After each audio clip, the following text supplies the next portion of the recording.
தலைவர், முதல்வர், இப்போ அப்பான்னு சொல்றாங்களே. கட்சிக்காரங்க இயக்கத்துக்கு தலைவரானதுனால தலைவர்னு கூப்பிடுறாங்க. முதலமைச்சர் பொறுப்பில் இருக்கிறதுனால முதல்வர்னு அழைக்கிறாங்க. இப்போ இருக்கிற இளைய தலைமுறை என்னை அப்பான்னு அழைக்கிறத கேட்குறப்பவே ரொம்ப ஆனந்தமாக இருக்குது.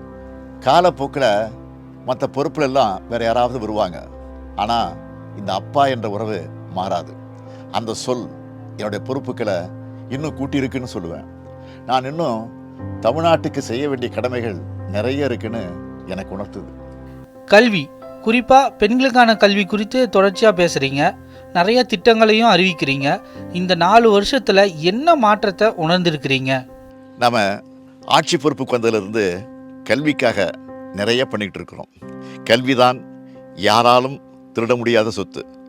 ஒருத்தரோட கல்வி அவருடைய தலைமுறையை முன்னேற்றம்னு தொடர்ந்து மாணவர்கிட்ட நான் சொல்லிக்கிட்டே இருக்கிறேன். அதனால தான் காலை உணவு திட்டம், இல்லம் தேடி கல்வி, எண்ணும் எழுத்தும், நான் முதல்வன், புதுமை பெண், தமிழ் புதல்வன்னு நிறைய திட்டங்களை செய்கிறோம். குறிப்பாக பெண்களுக்கு கல்வி அறிவு கிடைக்கணும்னு ஏராளமான திட்டங்களை செஞ்சுக்கிட்டு இருக்கிறோம். இதனால் ஏராளமானவங்க பயனடைஞ்சிக்கிட்டு இருக்காங்க.